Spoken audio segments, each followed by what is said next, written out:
हम लोग बोरा लेके जाते थे स्कूल में, बोरा छाप स्कूल, उधर लेके जाते थे बोरा, बोरा अपना भिजाते थे, बाकी फोल्ड कर लेते थे ताकि कोई ना बैठे।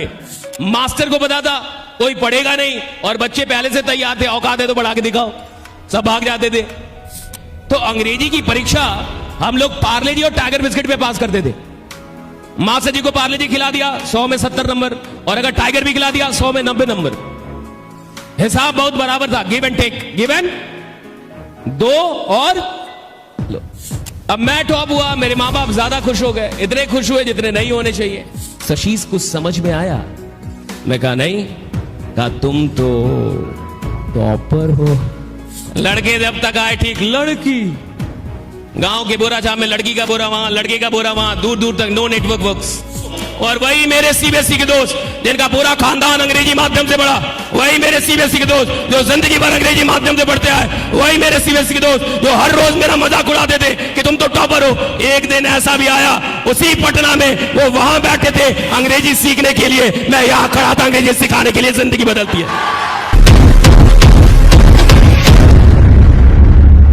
हम लोग आए गोपालगंज से। गोपालगंज जान रहे हैं? बिहार में एक जिला है गोपालगंज, वहां बाढ़ प्रभावित क्षेत्र, बाढ़ प्रभावित गांव से मैं निकला। हम लोग बोरा लेके जाते थे स्कूल में, बोरा छाप स्कूल, उधर लेके जाते थे बोरा, बोरा अपना भिजाते थे, बाकी फोल्ड कर लेते थे ताकि कोई ना बैठे। पूरा बोरा भी नहीं भिजाते थे हम लोग, आधा फोल्ड, ताकि कोई और उसका इस्तेमाल ना करे। और हिंदी माध्यम बिहार से अगर आप हैं, आपको पता होगा मैट्रिक में बिहार में अंग्रेजी अनिवार्य विषय नहीं है।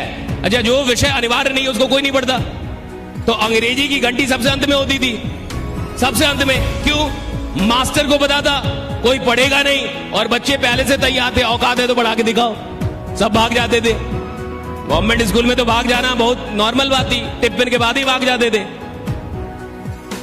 तो इस तरीके से कोई भी इंसान अंग्रेजी पढ़ता नहीं था। और छठी क्लास में अंग्रेजी शुरू होती थी, और जब छठी क्लास में अंग्रेजी शुरू होती थी तो अंग्रेजी की परीक्षा हम लोग पार्ले जी और टाइगर बिस्किट पे पास करते थे। मास्टर जी को पार्ले जी खिला दिया 100 में 70 नंबर, और अगर टाइगर भी खिला दिया 100 में 90 नंबर। हिसाब बहुत बराबर था, give and take, give and दो और हम लोग जब 8वीं में आए, 8वीं क्लास में, तो बोर्ड एग्जाम हो गया। बोर्ड एग्जाम समझते हैं आप? बिहार में एक बार 8वीं में बोर्ड हो गया था, उसी बोर्ड में हम लोग फंस गए। और उस बोर्ड एग्जाम में आप में से बहुत सारे लोगों ने 10th का बोर्ड तो दिया होगा। कितने लोगों ने 10th का बोर्ड दिया है? हाथ उठाएं। कितने लोग पास हुए हैं? कितने लोग ईमानदारी से पास हुए हैं? वो हाथ उठाएं। इतना ईमानदार है लोग, हैं? Very good. सही में ईमानदारी से पास किए थे?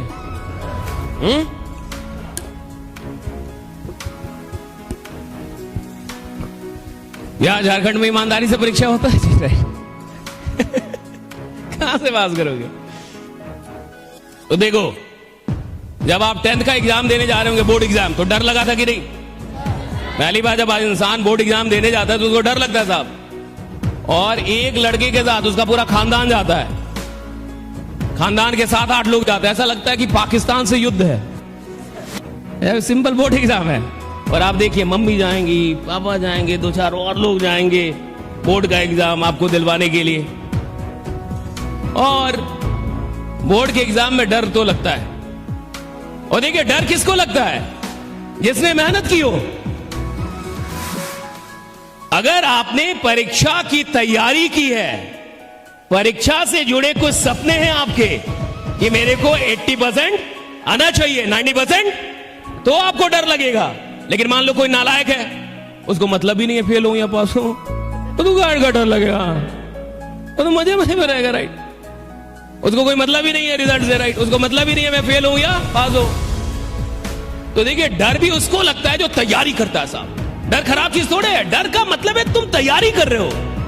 हर आदमी को थोड़े डर लगेगा। डर उसको लगता है जो लड़ रहा है, जो कुछ करना चाहता है, कुछ पाना चाहता है। तो अगर आपको कभी डर लगे तो ये मत समझिए कि गड़बड़ है। डर लग रहा है यानी ठीक है, आप तैयारी कर रहे हैं, कुछ कर रहे हैं आप। नालायक आदमी को किसी बात की डर नहीं है जी। तो 8वीं की एग्जाम में क्या हुआ? सौभाग्य या दुर्भाग्य से, फॉर्चुनेटली और unfortunately, I become the topper of my district. मैं पूरे गोपालगंज डिस्ट्रिक्ट का टॉपर हो गया 8वीं की बोर्ड में, राइट। जब रिजल्ट आया, जब मैं टॉप आया तो मेरे माँ बाप बहुत खुश हो गए, इतने खुश हो गए जितना नहीं होना चाहिए। हर चीज एक लिमिट में होना चाहिए। अब मैं टॉप हुआ, मेरे माँ बाप ज्यादा खुश हो गए, इतने खुश हुए जितने नहीं होने चाहिए। मेरे पिताजी ने मिठाई लिया और पूरे गांव में मिठाइयां बंटवाई। जहां जहां मिठाई बटा, मेरा एक ही काम था, पूरे गांव का मैंने आशीर्वाद लिया। और गांव में जलन बहुत है। गांव के लोगों को आप कितने भी बड़े टॉपर, वो अपना एग्जाम स्वयं लेते हैं। तो गांव में क्या था कि कई लोग पूछते थे कि अच्छा आप टॉप आए हैं तो ये बताइए। हम कहते थे आप 2 मिठाई खाइए, पूरा गांव बाकी है, बाद में फरी आएंगे, राइट। कई लोग को एग्जाम तक याद होता है, एग्जाम के बाद याद नहीं होता। होता है कि नहीं ऐसा? एग्जाम था भैया, याद था, एग्जाम नहीं है, अब काहेगा याद रखना। तो बहुत सारी चीजें आपको याद नहीं रहती। और इस तरीके से जो पूरे गांव में मिठाइयां बटी, तो मेरे जो पटी पटीदार थे, पटी पटीदार समझते हैं आप?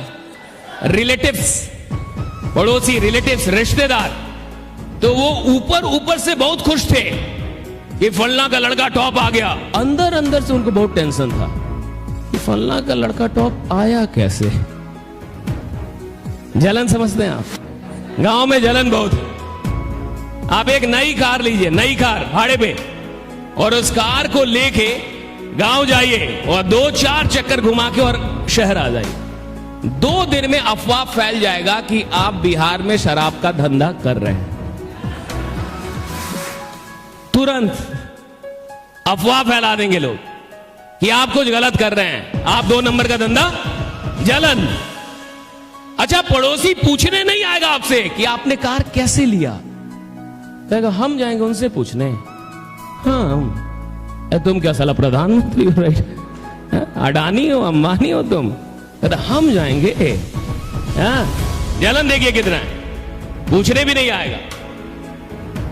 तो मेरे जो पटी पटदार थे, उन्होंने मेरे पिताजी को मोटिवेट किया कि ऐसा लड़का तो पूरे खानदान में पैदा नहीं हुआ। 2-4 लोग इससे भी आगे निकल गए, बोले पूरे गांव में नहीं पैदा हुआ। कुछ लोग कहे जिला में नहीं पैदा हुआ। अब आप कंजूसी छोड़िए और इसको पटना लेके जाइए। पापा को भी लगा कि कुछ खतरनाक पैदा किया है। किसी को भी भ्रम हो सकता है जी। अगर कोई आपसे 10 बार बोले कि आप बहुत स्मार्ट है, बहुत स्मार्ट है, बहुत स्मार्ट है, बहुत स्मार्ट है, और 10-20 लोग रोज आपसे बोले आप बहुत स्मार्ट है, तो आपको लगेगा मैं रांची में क्या कर रहा हूं, मुंबई क्यों नहीं जाता, राइट? एक बार एक आएगा फालतू कहता है टाइमर बात कर रहा, मेरे को मुंबई जाने का चाहिए। हाँ, लग जाता है ऐसा। आप देखिए, मेरे पिताजी को लोगों ने कहा कि आपका लड़का बहुत टैलेंटेड है, कंजूसी छोड़िए, पटना लेके जाइए। पापा को भी लगा कि खतरनाक लड़का है, वो लेके सच में पटना आ गए। मोटिवेशन में देखिए कितनी शक्ति है, बहुत शक्ति है, राइट? मेरे पिताजी उठे तो एक बात समझ में आया, आप विश्वास नहीं करेंगे। मेरे पिताजी आए, बहुत मोटिवेटेड थे, पटना आए, पटना लेके गए मुझे, सीधे सीबीएसई स्कूल में लेके चले गए। अभी तक मैं कहां था? बोरा छाप हिंदी माध्यम, सीधे सीबीएसई।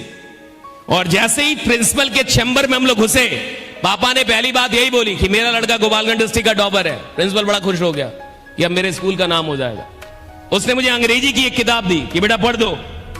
उस किताब में सब कुछ कॉन्ट्रैक्टेड फॉर्म में लिखा हुआ था, I_LL, U_V, She_S, He_S। मैं किताब देखते ही समझ गया कि किताब गलत है।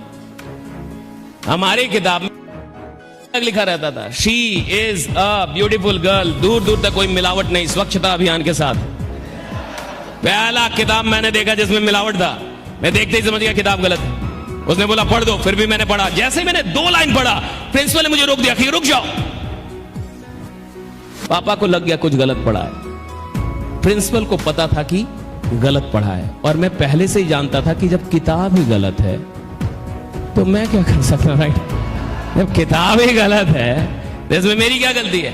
पापा ने तुरंत बोला कि बस अंग्रेजी थोड़ी सी कमजोर है, बाकी सब कुछ बहुत बढ़िया है। और नंबर मेरे बड़े अच्छे थे, 100 में 99, 50 में 49। मेरा एडमिशन हो गया एडमिशन। मैं गया पहले दिन क्लास करने, मुझे गेट पे ही रोक दिया, रुक जाओ।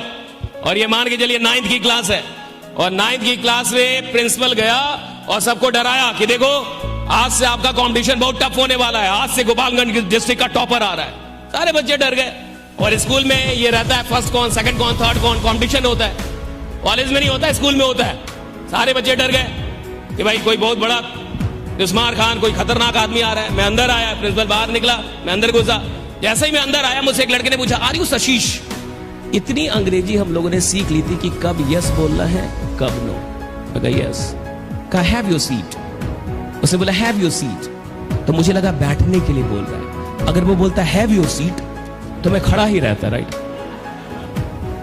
आप कहीं भी किसी रूम में जाइए जहां 2-4 लोग बैठे हो, थोड़ा हड़बड़ा के घुसिएगा और घुसते ही बोलिए have your seat, have your seat, have, सब खड़े हो जाएंगे। देखिए,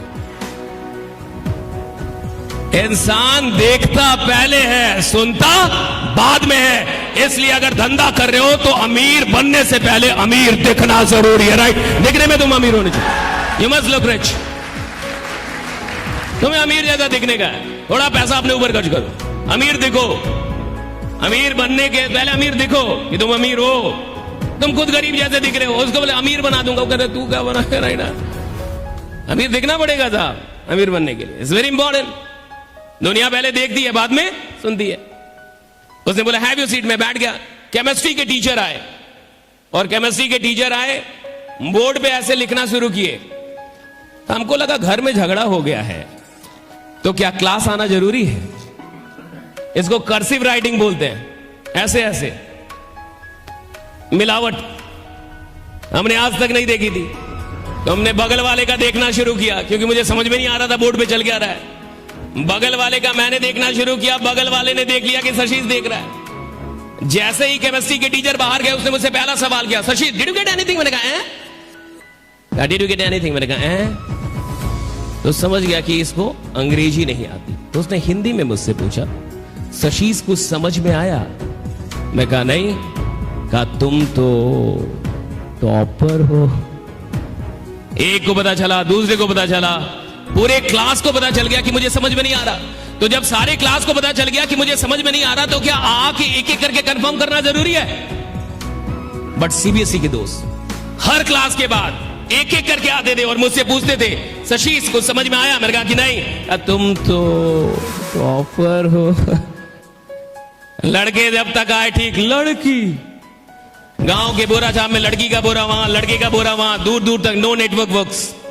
उसमें भी हम लोग मास्टर जी के चहते वाले स्टूडेंट, मास्टर जी का लोटा कौन लाएगा, मास्टर जी का पानी कौन लाएगा, मास्टर जी का भूजा कौन लाएगा, मास्टर जी का चेयर, वो वाले मास्टर जी से जुड़े हुए लोग। लड़की जैसे सची में नहीं आया, राइट। ये बता, यही पूछेगी। And for 8 and 9 months I struggled to cope up with English medium school, right? I tried very hard to understand the things in English medium, but I could not. बड़ी कोशिश की कि मुझे चीजें अंग्रेजी माध्यम में समझ में आ जाए, बट नहीं आई। और 8 से 9 महीने के बाद when one day I could finally realize that I cannot go with CBSE, I went to my father, surrendered before him, saying, पापा मुझसे नहीं होगा। और अगर मैं सीबीएसई में रहा तो मेरा तो 1 साल जाएगा। नाक आपकी कटेगी, मिठाई आप बंटवाए थे, मैंने मना किया था मिठाई मत बंटवाई, राइट। पापा समझ गए। गांव के लोग बोलेंगे 8वीं का टॉपर मैट्रिक में। पापा को बोला, मैंने क्या इज्जत रहेगी? पापा समझ गए इज्जत नहीं रहेगी। पापा को मेरी बात समझ में आई और वो मुझे मेरी औकात पे लेके आया और मैं हिंदी माध्यम में आ गया। फिर से सीबीएसई स्कूल छोड़ दिया, अपनी औकात में आया। आई पास माई 10th matriculation, then I passed my intermediate, and after passing my intermediate I started learning English. कहां से? He is a boy, she is a girl, that is a fan, that is a table, that is a podium. बिल्कुल basic से मैंने सीखना शुरू किया। And it took me 8 and 9 months, और मुझे लगभग 8 से 9 महीने लगे। And after 8 and 9 months I was the youngest faculty of English in Patna. मैं पटना के बड़े बड़े ब्रांड्स में 17 साल की उम्र में मैंने पढ़ाना शुरू कर दिया था। जितने भी टॉप ब्रांड्स है पटना में इंग्लिश के, राइट।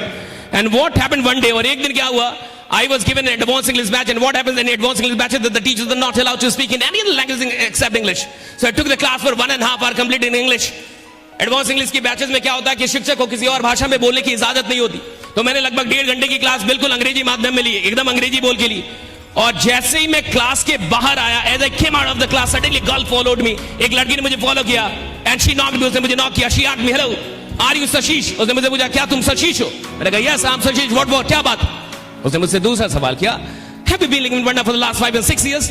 क्या आप पटना में पिछले 5-6 वर्षों से रह रहे हैं? मैंने कहा कि yes I have been living in Patna for the last 5 and 6 years। What for? उसने मुझसे तीसरा सवाल किया, have you were in Krishna central school, क्या आप कृष्णा सेंट्रल स्कूल में थे? मैंने कहा कि yes I was in Krishna central school. उसने मुझे चौथा सवाल किया, डू यू नो फलना फलना फलना फलना फलना फलना फलना फलना, क्या आप फलना फलना फलना फलना को जानते हैं? मैंने कहा कि यस आई नो फलना फलना फलना फलना फलना, क्या बात है?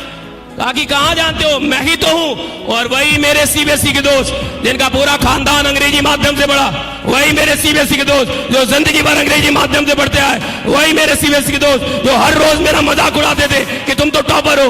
एक दिन ऐसा भी आया, उसी पटना में वो वहां बैठे थे अंग्रेजी सीखने के लिए, मैं यहां खड़ा था अंग्रेजी सिखाने के लिए। जिंदगी बदलती है, लाइफ चेंजेस साहब, लाइफ चेंजेस। कौन कहता है जिंदगी नहीं बदलती? और उस दिन मैंने उस लड़की से पूछा था, मैं वापस आ